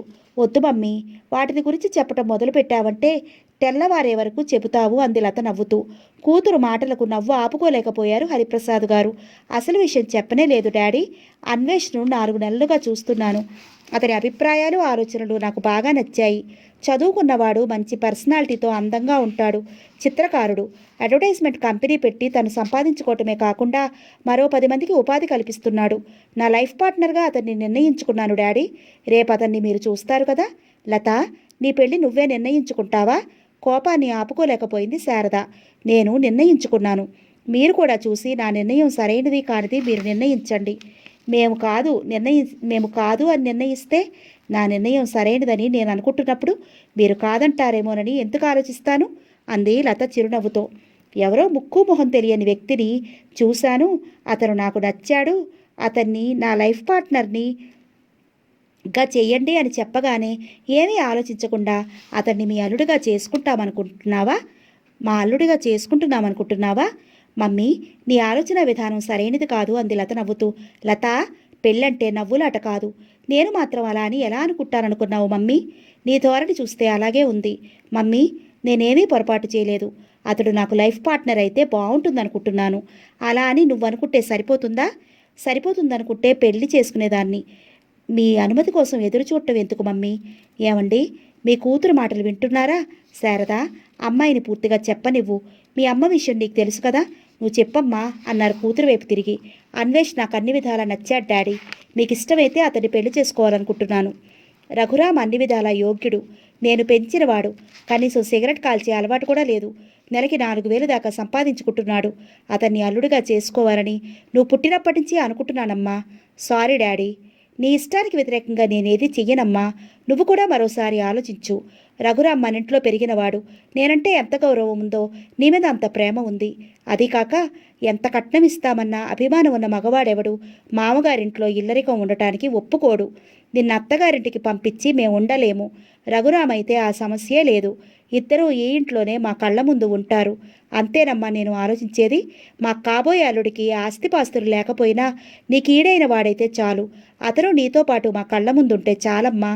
మీరన్నట్టుగా అభిమానం ఉన్న వాళ్ళెవరైనా ఇల్లరికానికి ఒప్పుకోరు డాడీ. ఒకవేళ ఎవరైనా అందుకు ఒప్పుకున్నారంటే అతనికి డబ్బు మీద ఆశ ఎక్కువ ఉండాలి, లేదా భార్యను పోషించడం చేతకాని అసమర్థుడైనా కావాలి. ఇల్లరికానికి ఒప్పుకునే వ్యక్తిని నేను పెళ్లి చేసుకోను. నువ్వు చెప్పేది నిజమేనమ్మా. మా వైపు నుంచి కూడా ఆలోచించు డాడీ. ఏ విషయం వచ్చినా మమ్మీ మన సాంప్రదాయం, మన ఆచారం అంటూ మొదలు పెడుతుంది. కూతురిని అత్తగారింటికి పంపించడం మన సాంప్రదాయం, కానీ అల్లుడిని ఇల్లరికం తెచ్చుకోవటం మన ఆచారం కాదు కదా అంది చిరునవ్వుతో. నువ్వు రాజకీయాల్లో అయితే బాగా రాణిస్తావమ్మా అన్నారు హరిప్రసాద్ గారు నవ్వుతూ. ఇంకేం, ఎలక్షన్స్లో నిలబెట్టి కూతురిని ప్రెసిడెంట్గా చేయండి అంది శారద చిరుకోపంగా. ప్రెసిడెంట్ కావటానికి ఏముంది? అమ్మాయికి ఇష్టమైతే మంత్రిడే చేస్తాను. పెళ్లి చేయకుండా మంత్రిని చేయండి అంది కోపంగా. చేస్తాను. పిచ్చి కుదిరింది రోకలి తలకి చుట్టమన్నట్ట. అలా ఉంది మీ ధోరణి. మమ్మీ, నాన్నగారికి ఇష్టమైతే నేను ఏదైనా చేస్తాను. నువ్వేం చేయొద్దమ్మా. పెళ్లి చేసుకుని అత్తవారింటికి వెళ్ళి చాలు అంది శారద. అందుకనేగా అన్వేషణ చూడమంటున్నాను అంది నవ్వుతూ. రోజు రోజుకు దీని అల్లరి ఎక్కువైపోతోందండి అంది శారద కూతురుతో వాదించలేక భర్తతో. ఆ అల్లరి లేదనేగా ఇన్ని రోజులు బాధపడ్డాం. మరీ ఇంత అల్లరా? ఏమండి, దీని మాటలు వింటుంటే నాకేదో భయంగా ఉందండి. ఆ అబ్బాయి పేరు కూడా నాకెందుకో నచ్చలేదు. పేరులో ఏముంది శారదా? అన్వేష్ చక్కటి పేరు. కూతురు ఏదన్నా వంట పాడటం మీకు అలవాటు. శారదా, ఆ అబ్బాయి నాకు నచ్చాడు, మీరు కూడా చూడండి అని చెప్తుంది కానీ ఆ అబ్బాయిని మీకు ఇష్టమైనా కాకపోయినా పెళ్లి చేసుకుంటానని చెప్పడం లేదుగా. నువ్వు అనవసరంగా బాధపడకు. అతన్ని రాని చూద్దాం. తన పని అయిపోయినట్లుగా వాళ్ళని మాట్లాడుకోనివ్వమని తన గదిలోకి వెళ్ళిపోయింది లత. ఏమిటండి, మీరు కూడా దాని మాటలకి తలూపుతారు? రఘురాముల గురించి ఆలోచించారా? అతన్ని అల్లుడిగా చేసుకోవాలనుందని మీరే అతనితో చాలాసార్లు అన్నారు. లతను తన కాబోయే భార్యగానే ఊహించుకుంటున్నాడు అతను. మనమే ఆశలు పెట్టి ఇప్పుడు మనమే కాదని ఎలా చెప్తాం? అతనెంత బాధపడతాడు? అతనెవరో ఏమిటో ఏమీ తెలుసుకోకుండా అది ఇష్టపడిందని మీరు పెళ్లి చేస్తారా? ఒకవేళ నా మాట వినకుండా అది ఆ అబ్బాయినే పెళ్లి చేసుకుంటే రఘురామ్ ఏమవుతాడో? శారదా, రఘురామ్ లాంటి యోగ్యుడిని అల్లుడిగా చేసుకునే అదృష్టం మనకు లేదేమో. ఏం చేస్తాం? దానికేం తెలుసు? దాని మొహం ఎలాగైనా నచ్చ చెప్పి రఘురామ్తో దాని పెళ్లి జరిగేలా చూడండి. ఆ పని నువ్వే చేయకూడదు. నా మాట వింటుందా? లత చిన్నపిల్ల కాదు, మైనారిటీ తీరిన పిల్ల. నాకు నచ్చిన వ్యక్తిని నేను పెళ్లి చేసుకుంటానంటే కాదనే హక్కు మనకు లేదు. హక్కులు అధికారాలు మన కూతురి మీద మనకు లేక ఇంకెవరికి ఉంటాయండి? శారదా, పిల్లలు మనవాళ్ళైనా వాళ్ళు ఎదిగిన తర్వాత వాళ్ళని స్నేహితుల్లా చూడాలి. అప్పుడే మనకు వాళ్లకు గౌరవం. ఇంతకీ మీరు చెప్పేదేమిటి? అమ్మాయి ఇష్టపడింది కాబట్టి అతన్నే అల్లుడుగా చేసుకుందామంటారు, అంతేనా? అంతే శారదా. ఏమండి, రఘురాముల గురించి ఆలోచించండి. లత చిన్నపిల్ల, అదేదో కావాలన్నదని అతన్ని అల్లుడుగా చేసుకుంటే తర్వాత బాధపడాలేమో. ఏవైనా తప్పదు. లత ఒక నిర్ణయానికి వచ్చే అతన్ని మన ఇంటికి రమ్మనమన్నది. మనం కాదంటే ఏ గుడికో వెళ్ళిపోతుంది. అక్కడ దండలు మార్చుకుని అతన్ని పెళ్లి చేసుకుంటుంది కానీ అతన్ని మాత్రం దూరం చేసుకోదు. ఆ విషయం నాకు బాగా తెలుసు. హరిప్రసాద్ గారు అమ్మాయి గుళ్ళో పెళ్లి చేసుకుందన్నా భరించలేను, ఎవరితోనో లేచిపోయిందన్నా భరించలేను. అంతకంటే మనకిష్టం లేకపోయినా అతనితో పెళ్లి చేసి పంపించడం మంచిది. మద్రాసు పంపించి చదివించింది ఇందుకా? అంత దూరం పంపించి క్రమశిక్షణలో పెట్టి చదివించాం కాబట్టే తనకు కాబోయే భర్తను తనే నిర్ణయించుకోగల స్థితికి ఎదిగింది లత. దాన్ని చూసి సంతోషించాలో బాధపడాలో నాకే అర్థం కావటం లేదు. శారదా, నువ్వు దిగులుగా ఉంటే నేను భరించలేను. రేపు అతను వస్తాడు కదా, చూద్దాం అన్నారు హరిప్రసాద్ గారు అనునయంగా. భోజనం కూడా చేయలేకపోయింది శారద. సాయంత్రం 4 గంటలు ఎప్పుడవుతుందా అని ఉదయం నుంచి ఎదురు చూడసాగింది లత. ఎరుపు రంగు షిఫాన్ చీర, మ్యాచింగ్ జాకెట్టు, ఎరుపురాళ్ల నగలతో ముస్తాబైన లత అజంతా శిల్ప సుందరిలా తయారైన లతను చూస్తూ, రఘురామ్, ఎరుపు రంగు చీరలో చాలా అందంగా ఉన్నావు లత. ఈ రంగంటే నీకు ఇష్టమా అన్నాడు ఆమె వైపు ఆరాధనగా చూస్తూ. అవును, నాకు ఎరుపు రంగు అంటే ఇష్టం. ట్యుటోరియల్కేనా? ఇంకెక్కడికి వెళ్తాను, అక్కడికే. మెరుపు మెరిసి మాయమైనట్లుగా లత అక్కడి నుంచి వెళ్ళింది. లత, మానసికంగా నన్నెంత హింస పెడుతున్నావు నువ్వు. నువ్వు రాకముందు వరకు నా జీవితం ప్రశాంతంగా అలజడి లేకుండా గడిచేది. నీ రాకతో నా మనస్సు వాయుగుండం పడిన సముద్రంలా అయింది. లత, నువ్వు కనిపించకముందు నీతో ఎన్నో విషయాలు మాట్లాడాలనుకుంటాను. తీరా నువ్వు కనిపించేసరికి నోరు మెదపలేను. స్టూడెంట్స్కు గంటలు గంటలు పాఠాలు చెప్పే నేను లత ముందు ఒక్క మాట కూడా మాట్లాడలేకపోతున్నాను. ఏమిటో ఈ బలహీనత, నాకే అర్థం కావటం లేదు. లత, పగలు రాత్రి నీ ధ్యానంలో మునిగిపోయి పిచ్చివాడినయ్యేలా ఉన్నాను. లత ఎంత అందమైన పేరు, పేరుకు తగిన రూపం. అమాయకంగా కనిపించే లత ఎంత అల్లరి చేస్తుందో ఆ అల్లరి కూడా అంత ముద్దుగా ఉంటుంది. లతతో మధుర స్వప్నంగా నేను ఊహించుకుంటున్న నా జీవితం ఆమె దూరమైతే శూన్యమైపోతుంది. జీవితమే. ఎందుకో అలాంటి ఊహను కూడా భరించలేకపోతున్నాను. ఒకవేళ నిజంగా అలా జరిగితే ఏమవుతుంది? ఆ క్షణంలోనే నా గుండె ఆగిపోతుందా? నా మెదడు పనిచేయటం మానేస్తుందా? అయినా నాలో నేను ఇంత సంఘర్షణతో నలిగిపోవటం ఎందుకు? లతనే అడిగితే సరిపోతుంది. అయినా లతని ఏమని అడగను? ఆమెను పెళ్లి చేసుకునే అర్హత నాకుందా? ఒక ఆడపిల్లను పెళ్లి చేసుకోవటానికి నాకున్న అర్హత చాలు. కానీ అంతస్తుల విషయంలో ఆలోచిస్తే ఆమె పక్కన నిలబడగల అర్హత కూడా నాకు లేదు. హరిప్రసాద్ గారు మాత్రం నన్ను అల్లుడుగా చేసుకోవాలనుకుంటున్నారు. ఆ విషయం ఆయన చాలాసార్లు అన్నారు. కానీ లత మనసే అర్థం కావటం లేదు. రఘురామ్ అన్న శారద పిలుపుకు ఆలోచనలో నుండి తేరుకున్నాడు రఘురామ్. ఏమిటా ఆంటీ అన్నాడు. శారద ముఖం చిన్నబోయి ఉండటం గుర్తించాడు రఘురామ్. అతని మనసేదో కీడును శంకించింది. సన్నగా ప్రారంభమైన భయం అతని శరీరంలోని ప్రతి అణువులోని ప్రవేశించింది. రఘురామ్, నీతో ఎలా చెప్పాలో అర్థం కావటం లేదు. ఏం జరిగింది? ఎందుకలా ఉన్నారు? ఏమీ లేదు. లత ఎవరినో ప్రేమించిందంట. అతను ఈరోజు మన ఇంటికి వస్తాడంట. ఒక విధంగా అతని రాక పెళ్లి చూపుల తతంగం లాంటిదే. నువ్వు ఇంట్లో ఉంటే నాకు సాయంగా ఉంటావని చెప్పలేక తల ఉంచుకుని చెప్పింది ఆ మాటలు. విపరీతమైన టెన్షన్తో అతని శరీరం కంపించింది. తనను తాను కంట్రోల్ చేసుకుంటూ అలాగే ఆంటీ అన్నాడు నవ్వుతూ.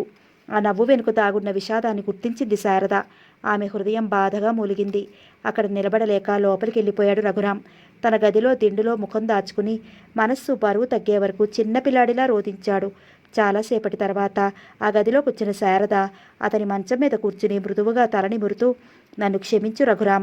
నాకు లత నువ్వు ఇద్దరూ రెండు కళ్ళలాంటి వాళ్ళు. ఏ కంటిలో నీరు కారినా బాధ ఒకటిగానే ఉంటుంది రఘురాం.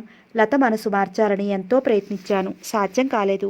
ఒక్కగానొక్క కూతురు ఒకవైపు, దాన్ని ఏమనలేకపోతున్నాను. మరోవైపు కన్నబిడ్డలా పెంచుకున్న నువ్వు.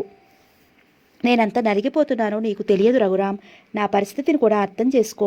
కన్నీటితో, లతను పెళ్లి చేసుకునే అదృష్టం నాకు లేదా ఆంటీ? నా దురదృష్టానికి మీరెందుకు బాధపడతారు అన్నాడు బాధగా. నాకు బాధ లేకుండా ఎలా ఉంటుంది రఘురాం? లత తరపున నేను క్షమాపణ కోరుతున్నాను. దుఃఖంతో ఆమె గొంతు పూడుకుపోయింది. అక్కడ నిలబడలేక లోపలికి వెళ్ళిపోయాడు రఘురాం. తన గదిలో తిండిలో ముఖం దాచుకుని మనస్సు బరువు తగ్గే వరకు చిన్నపిల్లాడిలా రోధించాడు. చాలాసేపటి తర్వాత ఆ గదిలోకి వచ్చిన శారద అతని మంచం మీద కూర్చుని మృదువుగా తలని మురుతూ, నన్ను క్షమించు రఘురాం. నాకు లత నువ్వు ఇద్దరూ రెండు కళ్ళలాంటి వాళ్ళు. ఏ కంటిలో నీరు కారినా బాధ ఒకటిగానే ఉంటుంది రఘురాం. లత మనసు మార్చాలని ఎంతో ప్రయత్నించాను, సాధ్యం కాలేదు. ఒక్కగానొక్క కూతురు, ఒకవైపు దాన్ని ఏమీ అనలేకపోతున్నాను. మరోవైపు కన్నబిడ్డలా పెంచుకున్న నువ్వు. నేనెంత నలిగిపోతున్నానో నీకు తెలియదు రఘురాం. నా పరిస్థితి కూడా అర్థం చేసుకో. కన్నీటితో, లతను పెళ్లి చేసుకునే అదృష్టం నాకు లేదా ఆంటీ? నా దురదృష్టానికి మీరెందుకు బాధపడతారు అన్నాడు బాధగా. నాకు బాధ లేకుండా ఎలా ఉంటుంది రఘురాం? లత తరపున నేను క్షమాపణ కోరుతున్నాను. దుఃఖంతో ఆమె గొంతు పూడుకుపోయింది. అనాథనైన నన్ను చేరదీసి పెంచి నన్ను ఈ స్థితికి తెచ్చారు. మీకోసం నా ప్రాణాలైనా ఇవ్వగలను. మీరెప్పుడూ నా ముందు ఇలా కనిపించకూడదు ఆంటీ. లత సుఖంగా ఉండాలని నేను కోరుకుంటాను. ఆమెకిష్టమైన వ్యక్తితోనే ఆమె పెళ్లి జరిపిద్దాం. ఎంత సంస్కారం ఉంది రఘురాం నీలో. లతని విలువ తెలుసుకోలేక మూర్ఖంగా ప్రవర్తించుతుంది. ఆమె మనసుకు నచ్చిన వ్యక్తిని ఆమె పెళ్లి చేసుకోవాలనుకుంది. తప్పేముందాంటీ? బాధపడకు రఘురాం. ఆ గదిలో నిలబడలేక కళ్ళు తుడుచుకుంటూ బయటకొచ్చింది శారద. లత నాకు దూరం అవుతుందని నేను ఎందుకిలా బాధపడుతున్నాను? ప్రేమ త్యాగాన్ని కోరుతుందంటారు. నా ప్రేమను త్యాగం చేసి లతను కోరుకున్న వ్యక్తితో పెళ్లి జరిపించి ఆమె సుఖంగా ఉంటే చూసి సంతోషించాలి కానీ ఎందుకు ఇలా బాధపడతాను? సంతోషంగా పెళ్లి చూపులు జరగబోతున్న శుభ సమయంలో నేను ఇలా బాధపడకూడదు. అయినా నాలో ఏం చూసి లత నన్ను పెళ్లి చేసుకుంటుంది? మనసులో ఒక నిర్ణయానికి వచ్చినట్టుగా లేచి బాత్రూంలోకి వెళ్ళి ముఖం కడుక్కుని బట్టలు మార్చుకుని ట్యుటోరియల్కి వెళ్ళాడు. కానీ ఏ పని చేయలేకపోయాడు. లత పరాయి మగవాడి స్వంతం కాబోతుందన్న భావన అతని హృదయాన్ని చిత్రవద చేస్తోంది. ప్రేమలో విజయం సాధించలేకపోతే మనిషి రెండు పద్ధతుల్లో ఏదో ఒక పద్ధతిలో రియాక్ట్ అవుతాడు.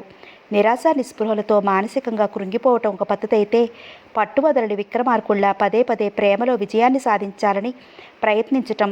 ప్రేమ విజయవంతం కాకపోయినా ఆ బాధలో కూడా ఆనందం ఉంటుందని మొదటిసారిగా తెలుసుకున్నాడు రఘురాం. అంతులేని విషాదాన్నైనా ఆవగించేంత ధైర్యం తొలగించి వేస్తుందన్న నిజం రఘురాంకి అర్థమైంది. లతను తను ప్రేమించాడు, ఆమె తనను ప్రేమించలేదు. అనూషను నేను ప్రేమించలేదు, కానీ అనూష నన్ను ప్రేమిస్తుంది. ఆ అనుభూతి లత చేసిన గాయాన్ని మాంచే ఔషధం అవుతుంది. లతకు అన్వేష్కు అత్యంత వైభవంగా పెళ్లి జరిగింది. లతకు పసుపు కుంకుమల కింద 10 ఎకరాల మామిడి తోటనిచ్చారు హరిప్రసాద్ గారు. కూతురునివ్వకుండా రఘురాంకు అన్యాయం చేసినా ఆస్తి విషయంలో మాత్రం అన్యాయం చెయ్యలేదు. లతకిచ్చిన 10 ఎకరాల మామిడి తోటతో పోగా మిగిలిన పొలాలను 3 వాటాలుగా వేసి, ఒక వాటా రఘురాంకు, ఒక వాటా కట్నంగా అల్లుడికి, 3వ వాటా తమ భార్యాభర్తలకు ఉంచుకున్నారు. అన్ని లాంఛనాలతో లతను కాపురానికి పంపించారు. అన్వేష్ ఒంటరివాడు. నాన్న వాళ్ళెవ్వరూ లేరు. తను సంపాదించే డబ్బంతా మంచినీళ్ళలా ఖర్చు చేస్తాడు. వాళ్ళ ఆఫీస్ దగ్గరగా అన్ని సౌకర్యాలతో ఉన్న డాబా ఇంటిని అద్దెకు తీసుకున్నారు. ఇంటికి అవసరమైన టీవీ, ఫ్రిడ్జు, బీరువాలు, మంచాలు, వంట సామాను, డైనింగ్ టేబుల్ దగ్గర నుంచి కప్పులు, గ్లాసుల వరకు ₹1,00,000 పెట్టి అన్నీ కొని నీటుగా అమర్చి 4 రోజులు ఉండి వెళ్ళింది శారద. అల్లుడికి ప్రజెంటేషన్గా అంతకుముందు లత వాడుకునే కారు ఇచ్చారు హరప్రసాద్ గారు. కొత్తగా కాపురం పెట్టడం, పగలంతా షాపింగ్ చేసి అవసరమైన సామాన్లు కొనటం, వచ్చేపోయే అన్వేష్ స్నేహితులకు మర్యాదలు చేయటం వీటితోనే సరిపోయింది. అన్వేష్తో మాట్లాడే తీరికే చిక్కలేదు రాత్రులు కూడా. వేసవకాలం కావటం వలన శారద హరిప్రసాద్ గారు ఉండటంతో ఆరు బయట పక్కలు వేసుకునేవాళ్ళు. ఆ రోజు ఉదయమే హరిప్రసాద్ గారు శారద రామాపురం వెళ్ళారు. స్నానం చేసి తెల్లటి సిల్క్ చీర కట్టుకుని తలనిండా మల్లెపూలు పెట్టుకుని అభిసారికలా ముస్తాబయ్యి భర్త రాక కోసం ఎదురు చూస్తూ కూర్చుంది లత. కారాగిన శబ్దం వినిపించింది. ఆమె ఎద జల్లుమంది. ఏమిటి ఇల్లంతా నిశ్శబ్దంగా ఉంది అంటూ లోపలికొచ్చిన అన్వేష్ ఎదురుగా ఉన్న లతను చూస్తూ అలాగే నిలబడిపోయాడు. ఏమిటి అక్కడే నిలబడిపోయారు? లోపలికి రారా? నునుసిక్కుతొద్దరల మధ్య నవ్వుతూ అడిగింది. ఉత్సాహంగా ఆమెను చూస్తూ ఇప్పుడు శోభనపు పెళ్లి కూతురిలా ఉన్నావు అన్నాడు. ఇప్పుడు అలా ఉండటం ఏమిటి? అవును లత, అప్పుడు ఒంటి నిండా నగలతో గరగరలాడే పట్టుచీరలో అనీజీగా కనిపించావు. దానికి తోడు నిన్ను ముస్తాబు చేసి నా దగ్గరికి పంపించేసరికి అర్ధరాత్రి దాటిపోయింది. అంతా హడావుడి. అది ఫస్ట్ నైట్లా లేదు. ప్రేమికులిద్దరు పారిపోయి భయంగా ఏ ఆరు బయట కాపురం చేసుకున్నట్టుంది. ఇప్పుడు తెల్ల చీరలో మల్లెపూలు పెట్టుకుని సింపుల్గా అలంకరించుకుని చూడముచ్చటగా ఉన్నావు. ఈ రాత్రే మొదటి రాత్రిలా నిద్రపోకుండా హాయిగా గడపాలి. మత్తు కళ్ళతో ఆమెను చూస్తూ అన్నాడు. అతని చిలిపి మాటలకు ఆమె చెక్కిళ్ళు కందిపోయాయి. ఇంకా సిగ్గుపడుతున్నావేమిటోయ్? మీరు ఇలా మాట్లాడుతుంటే నాకు సిగ్గేస్తుందండి, అరమోడ్పు కళ్ళతో అంది. సిగ్గా? నా ముందా? ఎందుకు? అయినా మనం ప్రేమించుకునేటప్పుడు నువ్వు సిగ్గుపడినట్టు కనిపించలేదు. పెళ్ళప్పుడు కూడా కొత్త పెళ్లి కూతురిలా సిగ్గుపడినట్టు కనిపించలేదు. మొదటి రాత్రి కూడా నేను పిలవకముందే నా గుండెల్లో ఒదిగిపోయావు. ఇప్పుడేమిటి సిగ్గుపడుతున్నావు? తలెత్తి చూసింది అతన్ని. అతని కళ్ళల్లో కనిపిస్తున్న అల్లరికి ఆమె సిగ్గుల మొగ్గలా ముడుచుకుపోయింది.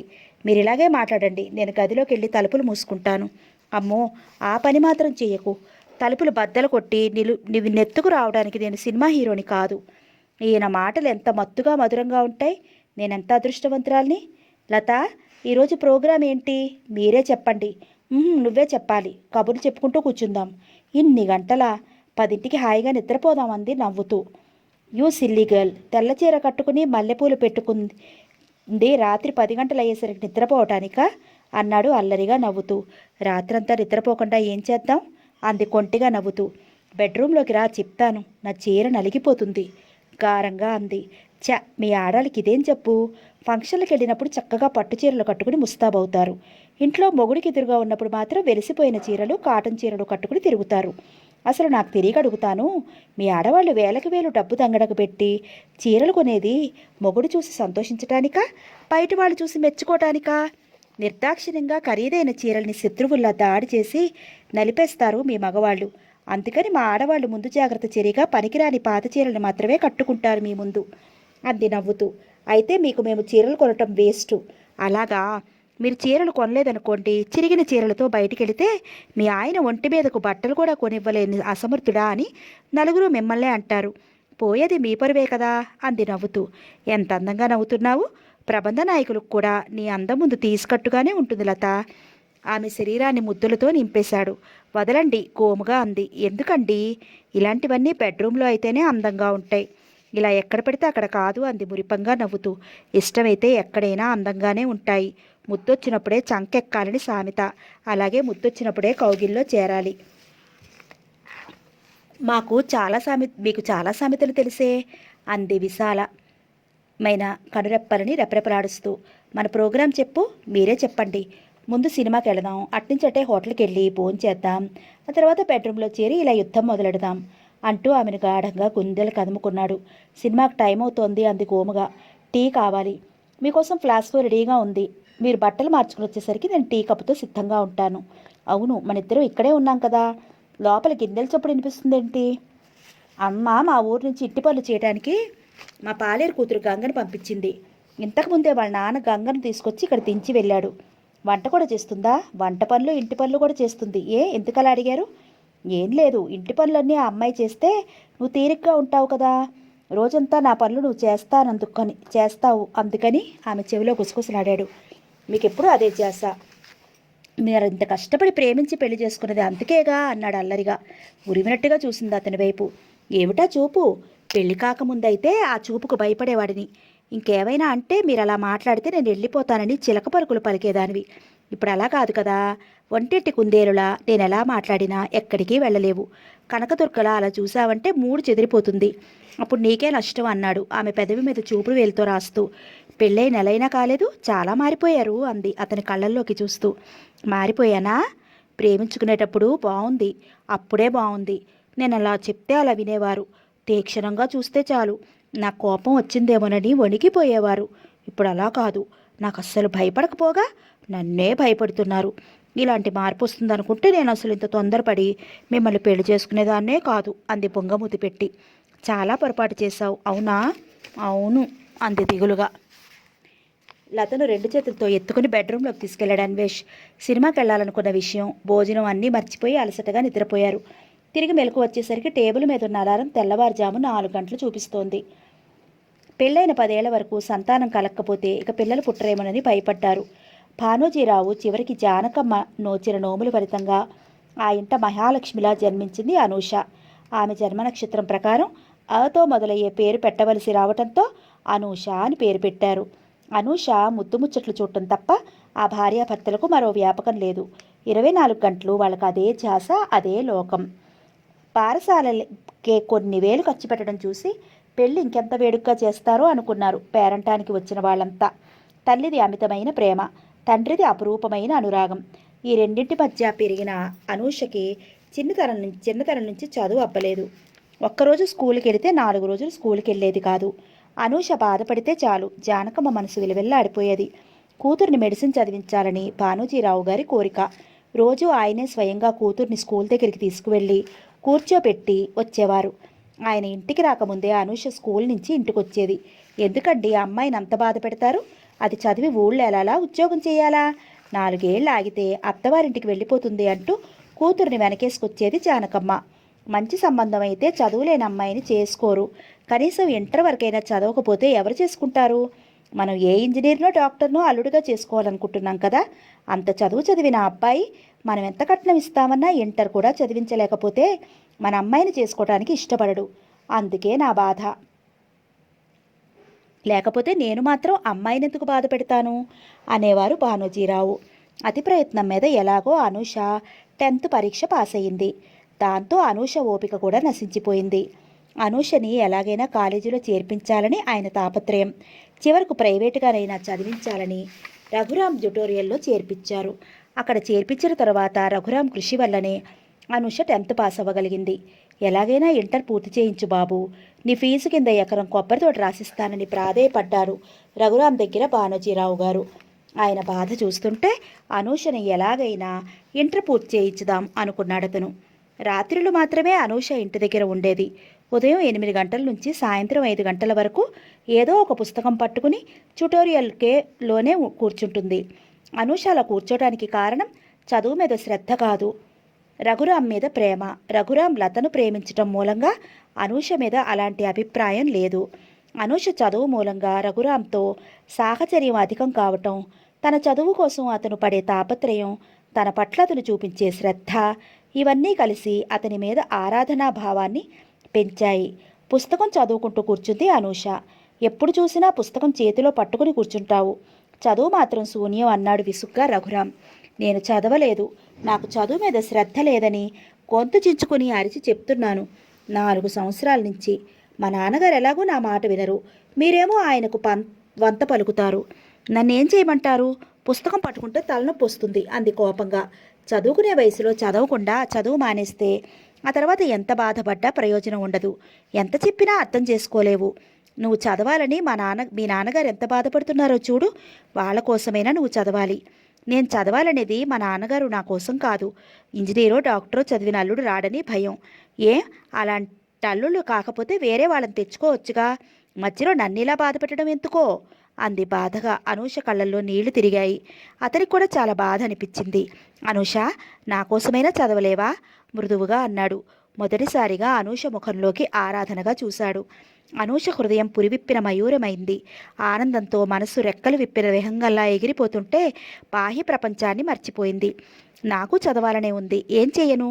పుస్తకం తెరిచినా కళ్ళు మూసినా మీ రూపమే కనిపిస్తుంది. మీకేమో నన్ను చూస్తేనే కోపం చదవటం లేదని నాన్నగారు మీరు నా బాధను అర్థం చేసుకోరే అంది తడి కళ్ళతో.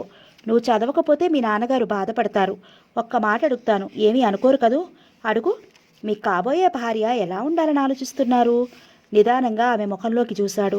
నాకు కాబోయే భార్య అందంగా లేకపోయినా పర్వాలేదు కానీ బాగా చదువుకోవాలి. కనీసం బీఎస్సీ వరకైనా చదవాలి. ఆస్తి లేకపోయినా పర్వాలేదు. ఈ ట్యూటోరియల్ను మెయింటైన్ చేయగల తెలివితేటలుండాలి. అలాంటి అమ్మాయి కోసమే వెతుకుతున్నాను అన్నాడు సీరియస్గా. తలెత్తి అనూష ముఖంలోకి చూశాడు. ఆమె ముఖంలో కనిపిస్తున్నది బాధో కోపమో అర్థం కాలేదు అతనికి. కనురెప్ప వేయటం కూడా మర్చిపోయి అతన్నే చూస్తోంది అనూష. ఏయ్, ఏమిటా చూపు, దెయ్యం పట్టిందాన్లా అన్నాడు అతను నవ్వుతూ. అంది ఉలికిపాటుగా. ఏమిటా చూపు అంటున్నాను అన్నాడు నవ్వుతూ. ఏం లేదంది తడబాటుగా. ఇంకేమైనా అడగాలనుందా? ఏం లేదు. అప్పటికే అనూష కళ్ళల్లో నీళ్లు ఊరుతున్నాయి. ఇప్పటిదాకా నవ్వుతున్నావు కదా, ఇప్పుడెందుకు ఏడుస్తున్నావు? ఆమెను మరింతగా ఉడికిస్తూ అన్నాడు. ఎందుకో కళ్ళల్లో నీళ్లు ఊరుతున్నాయి. అవును, మీకు కావలసిన అర్హతలన్నీ ఉన్న అమ్మాయి మీకు కనిపించిందా? ఎప్పుడో మిడుకుమిడుకుమంటున్న ఆశతో అంది. కనిపిస్తే ఆ అన్వేషణ ఎందుకు అన్నాడు నవ్వుతూ. ఎందుకో మనసు కాస్త తేలిక పడినట్లు అనిపించింది అనూషకు. నేను శ్రద్ధగా చదువుకుంటాను. ఒక్కసారిగా చదువు మీద అంత శ్రద్ధ పెరిగిందా? నవ్వులాట కాదు, నిజంగా చెప్తున్నాను. నేను ఈ రోజు నుంచి శ్రద్ధగా చదువుకుంటాను. ఇంత మంచి నిర్ణయం తీసుకున్నందుకు చాలా సంతోషంగా ఉంది. ఇంకో మాట అడుగుతాను, ఏమీ అనుకోరు కదా? నేనేమీ అనుకోను. నువ్వు అడగాల్సినవన్నీ ఒకేసారి అడుగు. నేను డిగ్రీ పూర్తి చేసే వరకు మీరు పెళ్లి చేసుకోకుండా ఉంటారా? ఇది మరీ బాగుంది. నీ చదువుకి నా పెళ్లికి ఏంటి సంబంధం అన్నాడు నవ్వుతూ. ముందు నేను అడిగిన దానికి సమాధానం చెప్పండి. నీ చదువుకి నా పెళ్లికి సంబంధం లేదు కదా? ఉందండి. ఉంటే అదేమిటో చెప్పు. చెప్పను. అయితే నేను నెలలోనే పెళ్లి చేసుకుంటాను. ఒక్క 4 సంవత్సరాలు ఆగలేరా? My God, 4 సంవత్సరాలా? ఇంకా నయ్యం. 40 సంవత్సరాలు ఆగమన్నారు కాదు. 4 సంవత్సరాలు కాదు కదా, 4 నెలలు కూడా ఆగనన్నాడు నవ్వుతూ. నన్నెందుకిలా ఏడిపిస్తున్నారు అంది ఉక్రోషంగా. నేను నిన్ను ఏడిపిస్తున్నానా? లేకపోతే ఏమిటండి? మీకు చదువుకున్న అమ్మాయిని పెళ్లి చేసుకోవాలని ఉందన్నారు కదా, అందుకే నేను శ్రద్ధగా చదువుకోవాలనుకుంటున్నాను. ఈలోగానే మీరు పెళ్లి చేసుకోవాలనుకుంటున్నారు. ఇక నేను చదువుకుని మాత్రం ప్రయోజనం ఏమిటి? రేపటి నుంచి నేను కాలేజీ మానేస్తాను అంది ఏడుస్తూ. పిచ్చిదానా, నీ మనసు తెలుసుకుందామని అలా మాట్లాడానంతే. నాకు కావాల్సింది చదువుకుని సంపాదించే అమ్మాయి కాదు, నీలాంటి అమాయకమైన అమ్మాయి. నన్నింత గాఢంగా ప్రేమించే నిన్ను వదులుకుంటానా? చాలా ఆర్తిగా అన్నాడు. రఘురాం మాటలు సూటిగా అనూష మనసులోకి దూసుకుపోయాయి. అవ్యక్తమైన ఆనందంతో మనసంతా నిండిపోయింది. అతని మాటల్లో అభిమానం, కళ్ళల్లో కురిపిస్తున్న అనురాగం అనూషను ఉక్కిరిబిక్కిరి చేశాయి. మీరు నన్ను పెళ్లి చేసుకుంటారా? ఆనంద అతిశయంతో అడిగింది. నేను నిన్ను పెళ్లి చేసుకుంటాను ఆమెను అనుసరిస్తూ అన్నాడు. ఇంకా నమ్మలేకపోతున్నాను అనూష. నన్ను చూడగానే నీ కళ్ళల్లో నుంచి కురిసే మెరుపులు, పెదవుల మధ్య చిరునవ్వులు ఇంతకాలంగా నేను గమనించలేదనుకుంటున్నావా? మరెందుకు ఇన్ని రోజుల నుంచి నన్ను ఇలా ఏడిపించారు? పెళ్లి చేసుకోవాలని అంత తొందరగా ఉందా మీకు? లేదా? నాకు మాత్రం పెళ్ళి పిల్లలు లాంటి జంజాటం ఇప్పటి నుంచే తగిలించుకోవటం ఇష్టం లేదు. పెళ్ళయిందంటే మగాడి స్వేచ్ఛకు సంకెళ్ళు పడ్డట్టే. ఇంతకుముందేగా 4 నెలలు కూడా ఆగలేనన్నారు అంది నవ్వుతూ. అదేదో నిన్ను ఉడికించాలని అన్నాను. నాకు మాత్రం పెళ్లి చేసుకోవాలనుంది. ఆడపిల్లవు, పెళ్లి మాట ఎత్తగానే సిగ్గుపడాలి కానీ ఇలా పరితెకించి మాట్లాడచ్చా? అనూష తల మీద చేత్తో చిన్నగా కొడుతూ అన్నాడు. తప్పే ఉంది. పెళ్లి చేసుకుంటే ఈ చదువు గొడవ తప్పుతుంది. అయితే నువ్వు పెళ్లి చేసుకోవాలనేది చదివే తప్పుతుందనా? అవును, నాకు చదవాలని లేదు. ఎంత మొత్తుకున్నా నాన్నగారు వినరు. ఎలాగైనా ఇంటర్ చదువమ్మా అంటూ ఒకటే గొడవ. హై స్కూల్ చదువు కూడా చదవని అమ్మాయిలు ఎంతమంది లేరు? వాళ్ళందరికీ పెళ్ళిళ్ళు కావటం లేదా? మీ నాన్నగారు పెద్ద చదువులు చదివిన అతన్ని అల్లుడిగా తెచ్చుకోవాలనుకుంటున్నారు కదా, ఆయన గారు అనుకుంటే సరిపోతుందా? నేను మాత్రం మిమ్మల్ని తప్ప ఇంకెవరిని చేసుకోను. మీ నాన్నగారు అందుకు ఒప్పుకోరు. నేను ఏడిస్తే చాలు మా నాన్నగారు ఏమైనా చేస్తారు. అమ్మ దొంగ. అలాగా? చదువుకోవడానికి ఇంతగా శ్రమపడటం ఎందుకు? ఏడ్చి మానేస్తే సరిపోయేదిగా.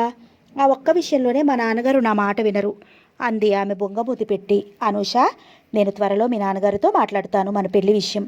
అయితే నేను చదువు మానేస్తాను అంది ఆనందంగా. అనూష, చదువుకున్నది మీ నాన్నగారి కోసం కాదు, నీ కోసం. నాకు చదవాలనే ఉందండి. నా మనసు నా మాట వినదు. దానికి మీ గురించి ఆలోచించడం తప్ప ఇంకే ఆలోచన ఉండదు. సరే అనూష, నీ ఇష్ట ప్రకారమే చదువు మానేసి మీ అమ్మగారి దగ్గర వంట వార్పు నేర్చుకో. నాకు వండి పెడుతూ గాని అన్నాడు రఘురాం. కొత్త పెళ్లి కూతురులా సిగ్గుపడింది అనూష. ఆఫీస్ రూమ్లో కూర్చుని ఉన్నాడు అన్వేష్. విసురుగా సుడిగారిలా ఆ గదిలోకి దూసుకొచ్చింది మోహిని. ఆమెను చూడగానే తొట్టుపడ్డాడు అన్వేష్. రాణి నవ్వును ముఖం మీదకి తెచ్చుకుంటూ, రామోహి, ఏమిటి విశేషం? ఈ అకాల ఆగమనం, ఇన్ని రోజుల నుంచి ఏమయ్యావు అన్నాడు. అన్వేష్, నువ్వు పెళ్లి చేసుకున్నావా అంది. అన్వేష్ కనుబొమ్మలు ముడిపడ్డాయి. మోహిని ఎన్నో రకాల వస్తువులకు మోడల్గా పనిచేసింది అన్వేష్ కంపెనీలో. అతని అడ్వర్టైజింగ్ కంపెనీ అంత పేరు సంపాదించడానికి కారణం చాలా వరకు మోహినే. కార్ల అడ్వర్టైజ్మెంట్ నుంచి టూత్పేస్ట్ అడ్వర్టైజ్మెంట్ వరకు అన్వేష్ కంపెనీలో పనిచేసింది. అందుకు తగిన ప్రతిఫలం కూడా అన్వేష్ బాగా ముట్ట చెప్పేవాడు. తీర్చిదిద్దినట్టున్న అవయవ సౌష్ఠవంతో కుజరహో శిల్పాసుందరులా ఉంటుంది. ఆమె పెదవులు ఆమె ముఖంలో ప్రత్యేకమైన ఆకర్షణ. పెదవులకు ఎటువంటి రంగు వాడకపోయినా దానిమ్మ పువ్వు రంగులో తోడిగా ఉంటాయి. రోజు వ్యాయామం చేసి శరీరాన్ని ఏమాత్రం పెరగనివ్వకుండా అదుపులో ఉంచుకుంటుంది. ఆమె నవ్వితే చాలు బుక్కల్లో అందంగా సొట్టలు పడతాయి. కళ్ళు నిషాగా ఎదుటివారిని అయస్కాంతంలా ఆకర్షిస్తాయి.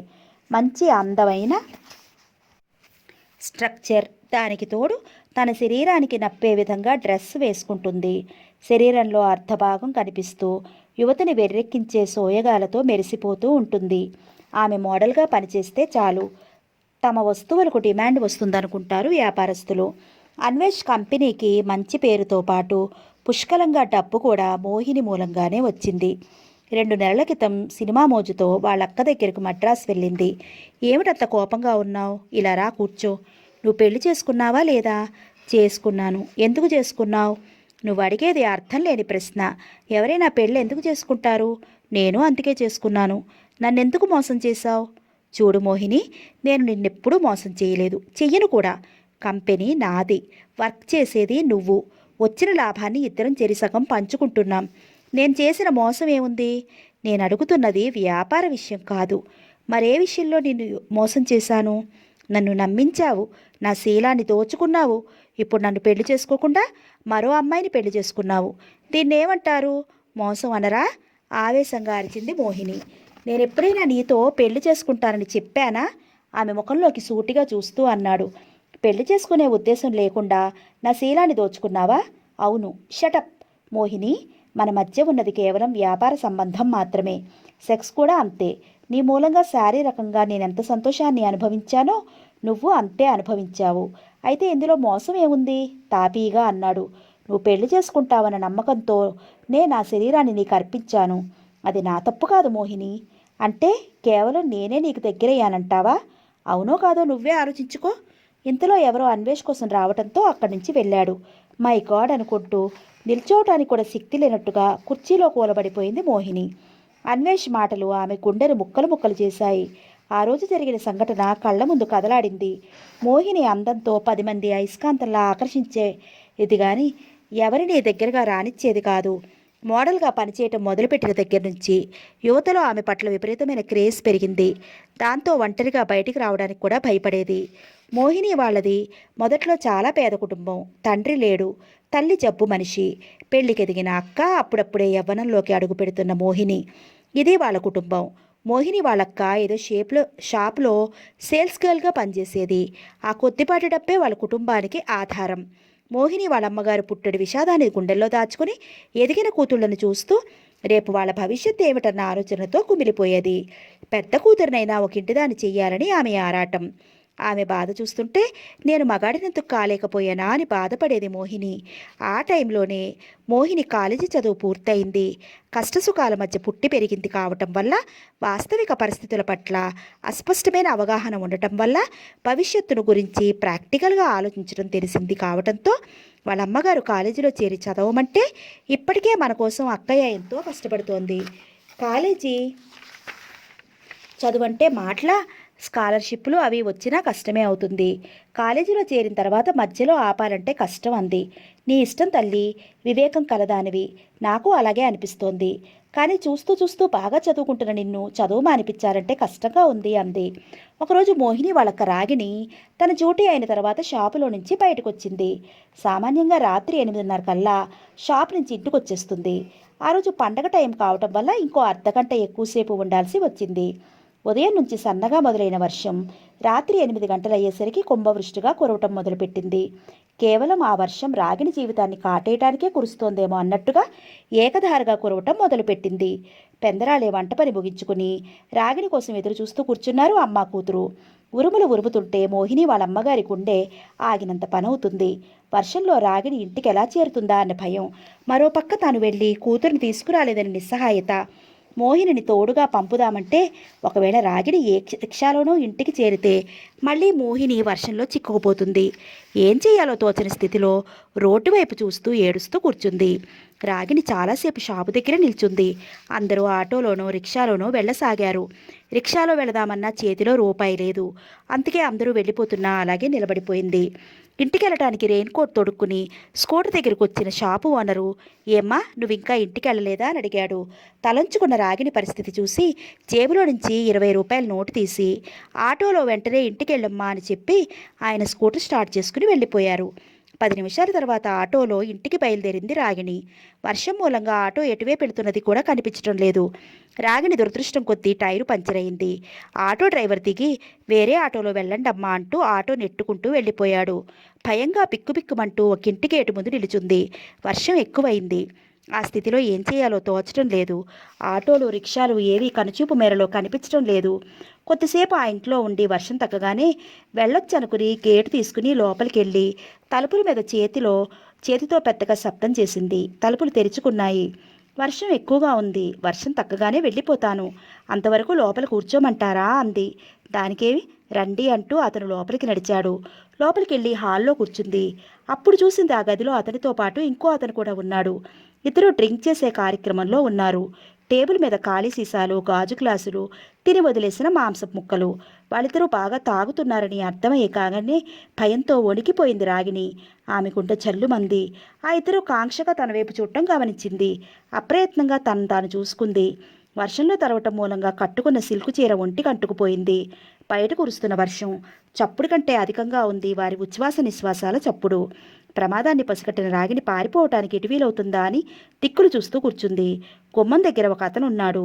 తనకు దగ్గరగా మరో అతను ఉన్నాడు. ఇద్దరూ చూపులతోనే తినేసేలాగా ఆకలి కొన్న సింహాలు ఏ క్షణాన ఎదురుగా ఉన్న లేడికోన మీదకి దూకుదామా అని చూస్తున్నట్లుగా ఉన్నాయి వాళ్ళ చూపులు. గుమ్మం వైపు రాబోయిన రాగిడిని వెనక నుంచి ఒకరు ముందు నుంచి ఒకరు పట్టుకున్నారు. బయట వర్షం మరింత అధికమయ్యింది. మృగాల్లా ఎనుబోతుల్లా ఉన్నవాళ్లు నాలుగు చేతుల మధ్య నుంచి తప్పించుకోవటం రాగిడికి సాధ్యం కాలేదు. తాగుడు మైకంలో కామవాంఛతో కాలిపోతున్న వాళ్లతో రాగిని రోదన అరణ్యరోదనే అయింది. కనిపించని ఎంతోమంది దేవుళ్ళను వేడుకుంది తన శీలాన్ని కాపాడమని. ఏ ఒక్క దేవుడు ఆమె మొర ఆలకించలేదు. రాత్రంతా ఆమె శరీరంతో వాళ్ళు ఇష్టం వచ్చినట్టు ఆడుకున్నారు ఆ దుర్మార్గులు. ఆమెకెప్పుడు స్పృహ పోయిందో తెలియదు. ఆమెకు వెలుగు వచ్చేసరికి కిటికీలో నుంచి ఎండపొడ ఆమె ముఖం మీద పడుతోంది. పక్కకు చూసింది. వాళ్ళిద్దరూ క్రిందే పడి నిద్రపోతున్నారు. పైకి లేపగల శక్తి కూడా లేకపోయింది రాగిణికి. అలాగే లేచి చీర సర్దుకుని పమిటి చెంగు భుజాల చుట్టూ కప్పుకుని బయటికి వచ్చింది. ఆటో ఎలా ఎక్కిందో ఎలా ఇంటికి చేరిందో రాగిణికి తెలియదు. గుమ్మం దాటి లోపలికి అడుగుపెట్టిన కూతుర్ని చూడగానే గుండె ఆగిపోయింది వాళ్ళమ్మకి. ఏం జరుగుతుందని భయపడిందో అదే జరిగింది. అసలే మగదిక్కులేని సంసారం, దానికి తోడు పేదరికం. పెళ్ళే చేయని స్థితిలో ఉన్న తను శీలం పోగొట్టుకున్న కూతురికి ఏం పెళ్లి చేయగలదు? ఆమె ఏడుపు విని నలుగురు పోగయ్యారు. రాగిణిని చూసి నలుగురు 4 రకాలుగా మాట్లాడుకుంటూ వెళ్ళిపోయారు. అంతవరకు అందరూ పేద కుటుంబం అయినా పరువు గల కుటుంబం అనుకున్న వాళ్లే అసహ్యంగా మాట్లాడారు. దుర్బలమైన ఆ తల్లి గుండె క్షణాల మీద ఆగిపోయింది. ఉన్న పెద్ద తిక్కుపోయింది. తప్పు చేసింది మగ ఆడ ఇద్దరు అయినా శిక్ష మాత్రం ఆడదే అనుభవిస్తుంది. ఆ దుర్మార్గుడు చేసిన తప్పుకి శిక్ష రాగిణికి విధించింది సమాజం. శీలం లేని స్త్రీని సమాజం ఎంతగా అసహించుకుంటుందో అన్ని విధాలా అసహించుకుంటూ ఇనప ముక్కు కాకుల్లా పొడిచి చంపింది. రాగిణి బయటికెళ్తే చాలు చాలామంది మగవాళ్ళు ఆమెను ఒక వేశ్యలాగా చూసినట్టు చూడటం మొదలుపెట్టారు. ఆమె ముఖం మీదనే రేటెంత అని ఒకడు, ఒక్కసారి చెడినా ఒకటే, 10 సార్లు చెడిపోయినా ఒకటేగా, తప్పే ఉంది అని ఒకడు అనసాగారు. మగాళ్ళు అలాంటి మాటలు అంటూ వేధిస్తుంటే ఆడవాళ్ళు మరో రకంగా వేధించడం మొదలుపెట్టారు. రాగిణిని ఇంటికి రాణిస్తే తమ మగవాళ్ళు ఎక్కడ చెడిపోతారో అన్నట్లు సూటిపోటి మాటలు, బూతులు, తిట్టుకోవటం, గుసగుసలాడటం ఇలాంటివన్నీ చేస్తూ మానసికంగా రాగిణి హృదయాన్ని చిత్రవత చేయసాగారు. ఆ ఊళ్ళో ఉండలేకపోయారు అక్కా చెల్లెళ్ళు. అప్పుడు చిత్రంగా పరిచయమయ్యాడు రాఘవ అనే అతను మద్రాసులో సినీ ఫీల్డ్లో పనిచేస్తున్నాడు. చిన్నతనంలో ఇంట్లో నుంచి పారిపోయి అక్కడే సెటిల్ అయ్యి అప్పుడప్పుడు స్వంత ఊరు వచ్చి 4 రోజులు ఉండి వెళుతూ ఉంటాడు. అతను మద్రాసులో స్టూడియోలో లైట్ బాయ్గా పనిచేస్తున్నాడు. యాక్ట్రెస్కు కాఫీలే అందిస్తాడో తెలియదు. అతను చెప్పుకోవటం మాత్రం సినీ ఫీల్డ్లో పనిచేస్తున్నానని చెప్పుకుంటాడు. అతను వస్తే చాలు చుట్టుపక్కల కుర్రకారంతా అతని చుట్టూ చేరతారు. యాక్టర్స్ను గురించి అతను చెప్పే కబుర్లను ఆసక్తిగా వింటారు. రాగిణిని గురించి నలుగురు చెప్పగా విన్నాడు. కావాలని వాళ్ళతో పరిచయం చేసుకున్నాడు.